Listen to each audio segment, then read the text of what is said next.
ചേച്ചി മാരീഡ് അല്ലേ? ചേച്ചി കല്യാണം കഴിഞ്ഞിട്ട് എങ്ങനെയാ സിഎക്ക് പഠിക്കുന്നത്? നല്ല ബുദ്ധിമുട്ടല്ലേ?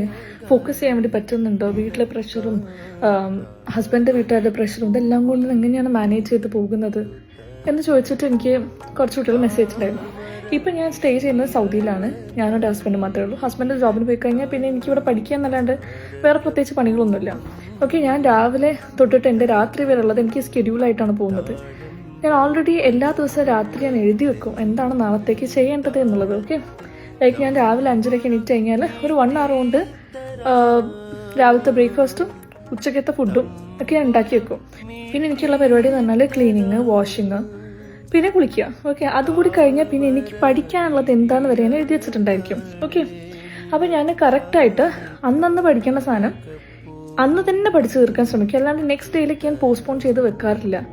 ഓക്കെ, ഇപ്പം എനിക്കിവിടെ എൻ്റെ കാര്യം മാത്രമേ നോക്കാണ്ടായിരുന്നുള്ളൂ. ഞാനിപ്പോൾ നാട്ടിലായിരുന്ന സമയത്തും എനിക്ക് പ്രത്യേകിച്ച് അഡീഷണൽ ആയിട്ട് ഡ്യൂട്ടീസോ അങ്ങനത്തെ കാര്യങ്ങളൊന്നും ഇല്ലായിരുന്നു. ചെയ്യേണ്ട പണികളൊക്കെ മോർണിംഗ് തന്നെ ഞാൻ തീർത്ത് വെക്കാറുണ്ടായിരുന്നു. സോ ദാറ്റ് എനിക്ക് പിന്നെയുള്ള ടൈം എന്ന് പറയുന്നത് പഠിക്കാനുള്ളതാണ്. എങ്ങോട്ടെങ്കിലും പുറത്ത് പോകാണ്ടെങ്കിൽ അതിനുള്ള ടൈം ഞാൻ ഓൾറെഡി കണ്ടുവച്ചിട്ടുണ്ടായിരിക്കും. ഓക്കെ, ഇൻ കേസ് എനിക്ക് എന്തെങ്കിലും കാരണത്താൽ തീർക്കാൻ വേണ്ടി പറ്റിയിട്ടില്ല അന്ന് ഞാൻ ഉദ്ദേശിച്ച ടോപ്പിക് എന്നുണ്ടെങ്കിൽ ഞാൻ നെക്സ്റ്റ് ഡേയിലേക്ക് അതെങ്ങനെങ്കിലും എങ്ങനെയെങ്കിലും കഷ്ടപ്പെട്ടിട്ടാണ് ഞാൻ തീർത്തിരിക്കും. അങ്ങനെയാണ് നോർമലി ഞാൻ എൻ്റെ ഡേ കൊണ്ടുപോകാറ്. സോ എനിക്ക് മാരേജിന് ശേഷമാണെങ്കിലും അതിന് മുന്നേ ആണെങ്കിലൊക്കെ ലൈഫ് ഒരേപോലെ തന്നെയായിരുന്നു. ബിക്കോസ് എനിക്ക് ചെയ്യേണ്ട ഡ്യൂട്ടീസൊക്കെ ഞാൻ കൃത്യമായിട്ട് ചെയ്യേണ്ട ലൈഫ് ഏതോ കാലം മുതൽ ഒരു ടൈം ടേബിൾ ബേസിസിലാണ് പോയിക്കൊണ്ടിരിക്കുന്നത്. സോ അതെനിക്കൊരു ബോർഡൻ ആയിട്ട് തോന്നിയില്ല. സോ നിങ്ങൾക്ക് എന്താ നിങ്ങളെ കാര്യങ്ങളൊന്നും പ്ലാൻ ചെയ്തപ്പോൾ നടക്കുന്നില്ല, ഞാൻ try to set a time table. Okay.